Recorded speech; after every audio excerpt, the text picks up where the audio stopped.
Y ya lo tenemos al querido Abel Busarqui, que es psicólogo, que ya lo tuvimos en otros programas, pero hoy vamos a hablar del contexto, de la realidad que le pasa a los que están sufriendo o en un lugar de conflicto, como por ejemplo en Palestina, y a nosotros que sufrimos desde acá y que siempre rogamos por la paz. Salam aleikum, querido Abel, ¿cómo estás?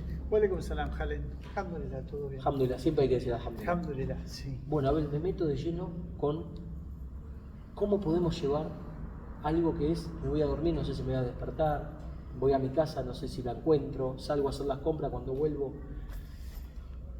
Me acuesto, me despierto. La pregunta sería, ¿me acuesto? ¿Y si me despierto? Porque esto es lo que... A ver, a lo largo en esta vida nosotros nunca pensamos en la muerte. Siempre pensamos en que mañana tenemos tiempo, el año que viene voy a viajar, el próximo año voy a hacer esto, voy a hacer aquello. Y esto es algo tan intenso como fue la pandemia. ¿En qué sentido? Nos confronta con la muerte, la propia y la ajena, ¿sí?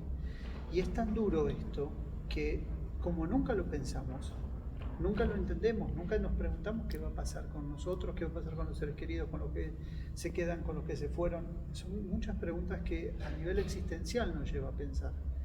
Una situación límite nos genera un trauma. Ese trauma hace que nosotros no podamos procesar emociones de ningún tipo, ¿sí? Yo en estas semanas que va esta confrontación, yo miro las imágenes y al ver las imágenes me encuentro con una cosa que es algo que es del orden de la perplejidad, es decir, no se sabe qué es lo que va a pasar. Todo es incierto. Todo es incierto, el miedo está en la mirada, está en los gestos, está en cómo vos te conectás, en cómo vos mirás al otro y de repente decís, te digo hasta mañana o hasta la próxima vida, ¿sí? Hasta que la decida. Y me llama mucho la atención cómo no sé si los adultos enfrentan esto, pero cómo enfrentan los niños estas pérdidas, ¿sí? Lo he visto en los niños de Gaza, ¿sí? Cómo de repente ellos claman y reclaman por esto, ¿sí? Porque ellos no están en contra de la muerte, sino en contra de la violencia que conlleva este tipo de muertes. Entonces, acá es donde se juntan, si nos ponemos a pensar en términos psicológicos, se junta la violencia con algo de lo desconocido, que es la muerte, ¿sí? Nosotros como musulmanes tenemos una idea, ¿sí? A partir de pensamos en otra vida. Pensamos en otra vida a partir de los hadices, los relatos del Corán, ¿sí? Y en ese sentido nos encontramos con todo esto. El punto es, ¿cómo hacemos para que esto, llevarlos a nuestra vida cotidiana? ¿Cómo de repente... ¿Y cómo vivimos con esto? Te pregunta, ¿no? Pero, sí. Porque nosotros sí, estamos desde acá y sufrimos. Pero el que está allá, El que está allá, mira, escuché un relato que decía, me acostumbré a dormir con sonidos de bombas, con no saber, con despedirme, ¿sí? Hay un hadiz que habla, nunca te vayas a dormir enojado con la persona que tienes al lado, porque no sabes si vas a tener oportunidad de pedirle disculpas. Y de esto se trata, en este momento, ¿sí? No estar ofendido con quien tenés al lado, enfrente, con quien es tu familia, es justamente, si te llega el momento de dejar esta vida, que sea, ¿sí? De la mejor manera.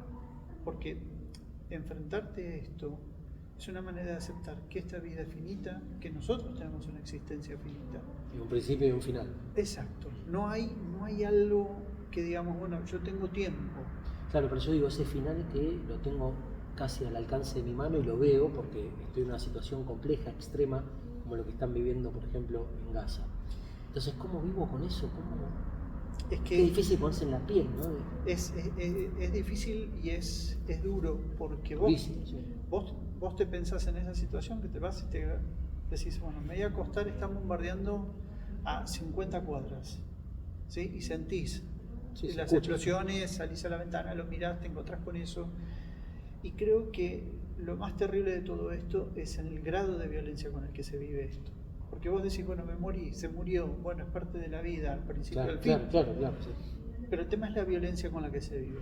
Y esto es lo que desequilibra. Y esto es lo que está presente en la mirada de esos niños de Gaza, ¿sí? donde vos ves niños temblando, ¿sí? Pero un temblar de miedo, porque no es el miedo a la muerte, es el miedo a no saber qué le pasa a tu ser querido, porque te morís y punto, sí, listo, se terminó. Pero de repente un niño que corría frente a una cámara y decía, yo vi a mi amigo que le explotó la bomba y su cerebro estaba por todos lados. Y esta intensidad de imágenes en el relato es duro. Verlo en un niño desencajado, donde esto decís, ¿cómo vivo? Y lo más duro de todo esto es el nivel de violencia. La violencia con la que se vive esto. Y esa misma violencia nos llega a nosotros con imágenes. Esto que vos decías, ¿cómo nosotros vivimos de acá esto? ¿Cómo nosotros sostenemos esto?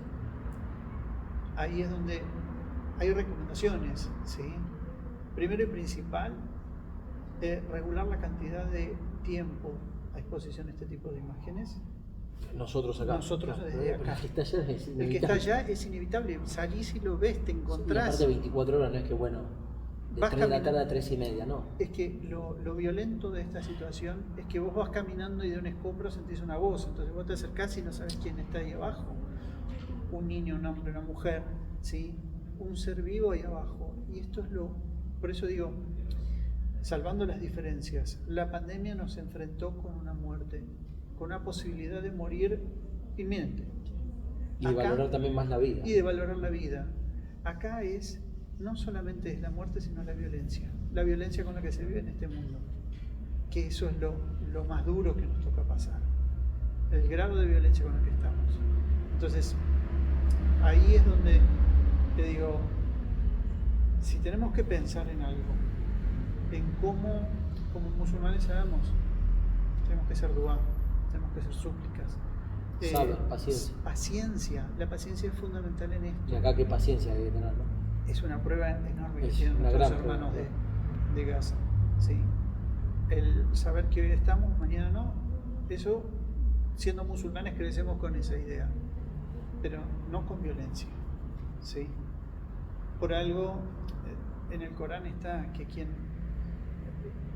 y en los relatos, en los hadices, en los relatos de las batallas, no destruir árboles, no destruir templos o lugares de rezo. No matar mujeres, niños, ancianos. Es un código de guerra del Islam. Es un código dentro del Islam. Entonces nosotros tenemos que honrar eso. ¿Sí? Y lamentablemente a nuestros hermanos de Gaza no les llega la misma situación. A partir de eso sí, tener en cuenta que bueno, ellos no tienen alternativa más que enfrentar la muerte con esa cara. ¿Sí? Bajo los escombros, tenemos que pensar en nosotros cómo hacemos para sostenerlo desde acá, porque nuestras súplicas tienen que ser lo suficientemente fuertes e intensas para poder llegar ahí. Abel, triste, bueno, en cada charla que tenemos contigo, distintos aspectos de la vida, hoy nos toca hablar de esto y te digo que es estremecedor por donde lo veas, no encuentro lugar para, saber, paciencia y hacer mucho dua a Dios. Gracias, Abel, querido. No, por favor, Khaled, y una cosa, tanto la gente que está allá vive una situación traumática por exposición constante. Nosotros que estamos acá y vivimos y vemos esas imágenes, también reviste un carácter traumático. Por eso hay muchas personas que hoy por hoy, cuando ven estas imágenes o estas situaciones, nos encontramos con que también padecen un dolor similar. ¿Sí? Esta intensidad que sentimos tiene que ver con eso, con sentirnos y empatizar con esas personas también, con nuestros hermanos musulmanes en Gaza. Abel Busarti, presente en el canal.